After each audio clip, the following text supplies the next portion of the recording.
Sejam todos bem-vindos aqui no canal Lucas Vitor Skyline. Eu sou o Lucas Vitor e é um enorme prazer ter vocês aqui conosco.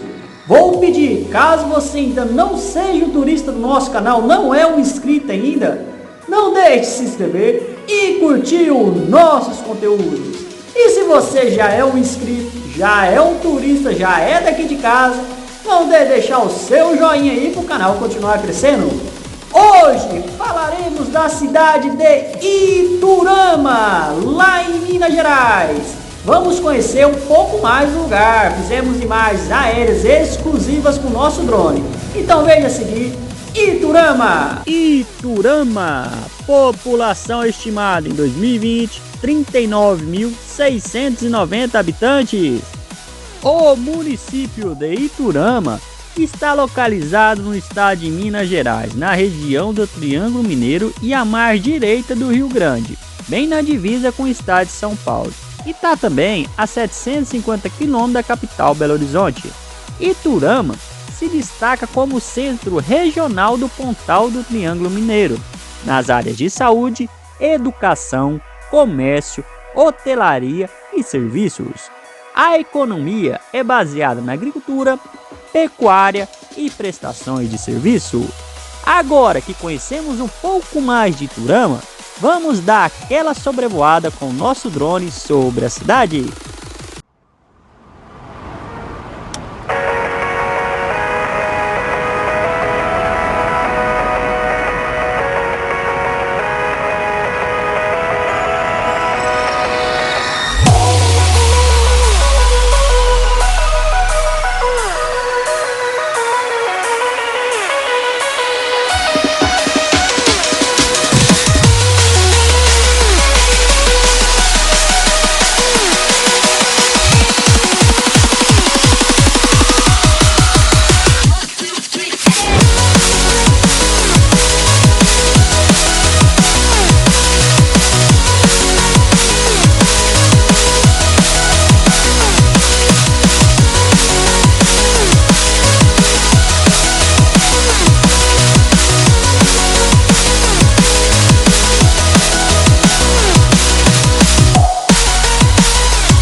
turistas, gostaram de conhecer um pouco mais ali de Iturama?